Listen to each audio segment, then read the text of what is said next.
Terus di dada saya terasa sesak. Ni sampai masuk TV tahu. Kalau masuk TV kadang-kadang benda tu betul, tapi ada je kadang-kadang tak betul. Tapi wallahualam.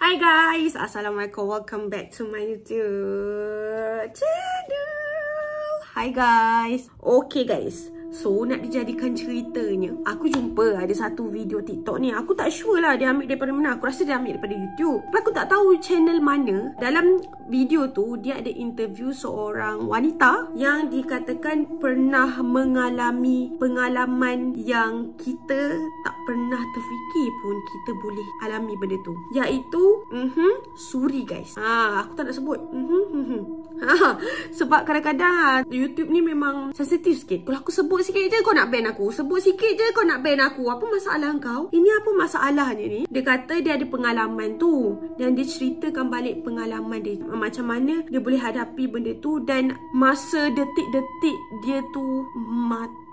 Guys, lepas tu dia kata macam mana kesakitan dan dia cerita segala-galanya guys kat dalam interview tu. So wallahualam, memang katanya ada pengalaman benda macam ni, ada yang real, dan ada juga kata kadang-kadang sebenarnya doktor yang tersalah. Apa pula tu? Macam orang tercirit.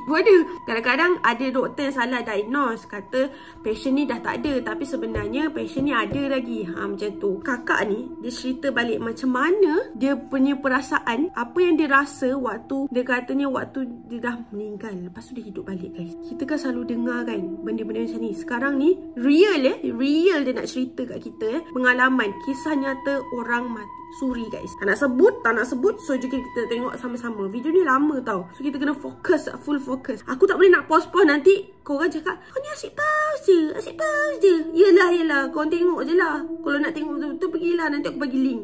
Rasa dada sesak, terus sakitnya tuh seperti ditusuk pedang. Terus semoga ini menginsafkan kita semua lah kan. Orang kata Allah bagi peluang kedua. Okay, so jom kita tengok. Seperti kulit binatang dikuliti hidup-hidup. Sakit sekali waktu itu rasanya. Sekali. Terus di dada saya terasa sesak. Ni sampai masuk TV tahu. Kalau masuk TV kadang-kadang benda tu betul, tapi ada je kadang-kadang tak betul. Tapi wallahualam, kita tengok ni sebagai pengajaran ni kat hidup kita. Okay guys.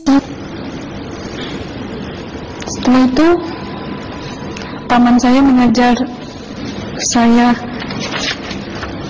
mengucap kalimat thayyibah, terus mengucap doa kalimat syahadat, asyhadu an la ilaha illallah wa asyhadu anna muhammadar rasulullah. Apa betul waktu roh Anda itu dicabut dari kaki gitu, ya, Anda bisa melihat jasad Anda? Sempat saya melihat jasad saya pada waktu itu, tapi sebentar. Setelah itu saya dibawa pergi oleh dua orang malaikat ini. Dan pada waktu itu saya ingin ketemu sama ayah saya. Kebetulan ayah saya sudah meninggal.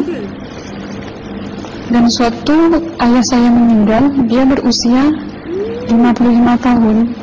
Setelah saya ketemu di sana, dia tuh berusia muda. Kok muda? Berusia 17 sampai 20 saya perkira. Anda sempat ngobrol dengan ayah? Sempat. Apa yang Anda sampaikan?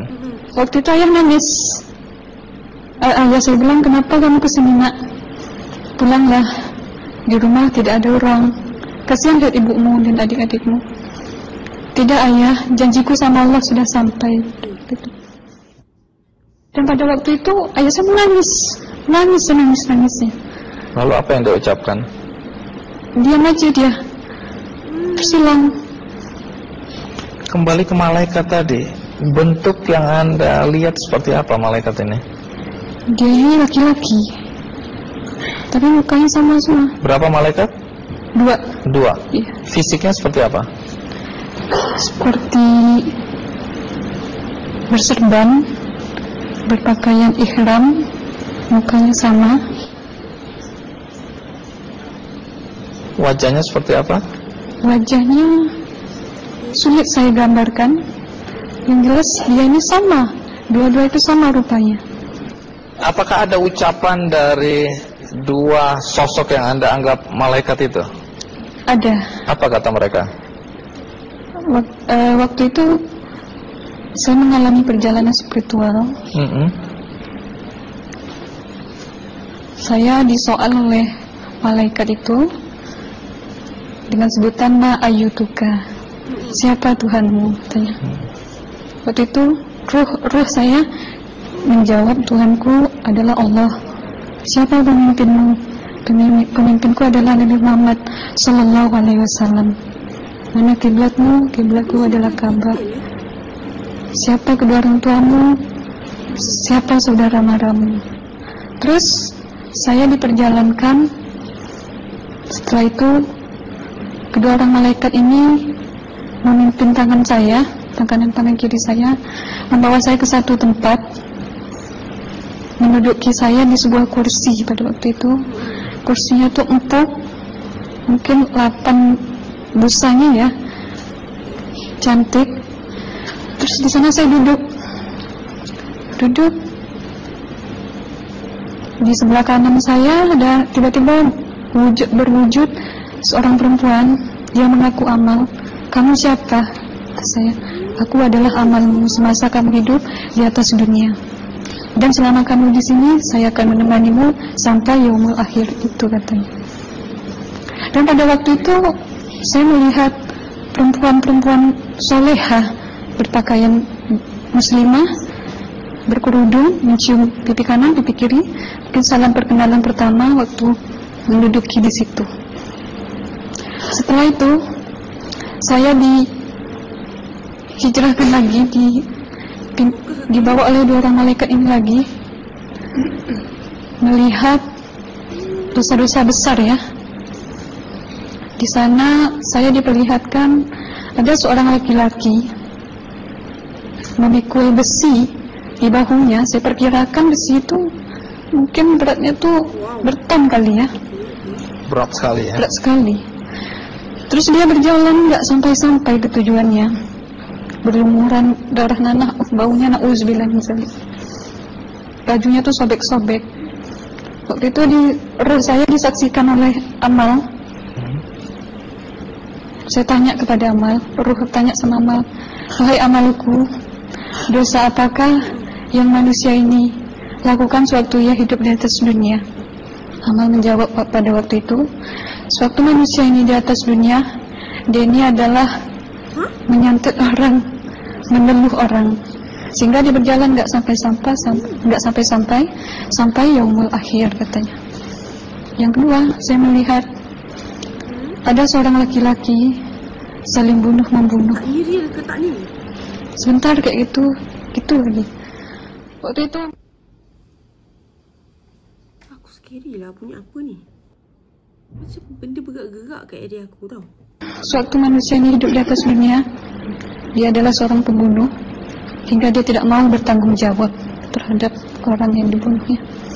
Terus yang ketiga, saya melihat ada seorang laki-laki dihujam kemaluannya pakai besi panas, timah panas itu ya, hingga menembus.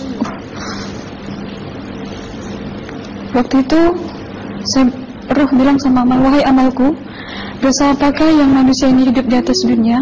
Amal waktu itu menjawab, sewaktu manusia ini hidup di atas dunia, manusia ini adalah seorang perzina.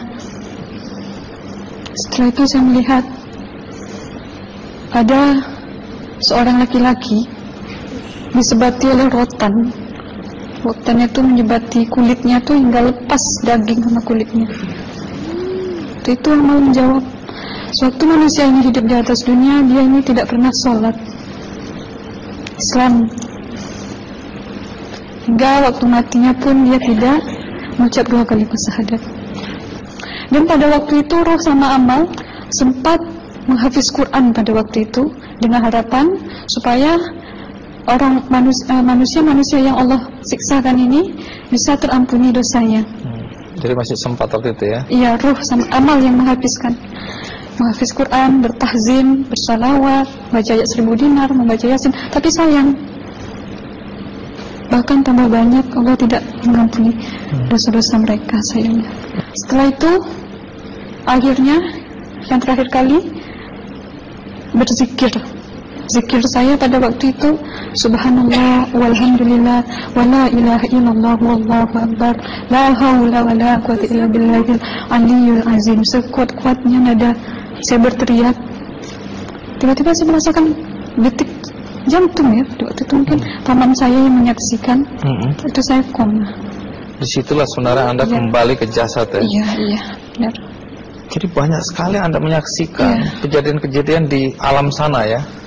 Okey, faham. So aku tak tahulah kan apa yang dia cerita tu. Sama ada mimpi dia waktu dia koma ataupun memang betul-betul tu pengalaman dia waktu dia telah dihidupkan balik guys.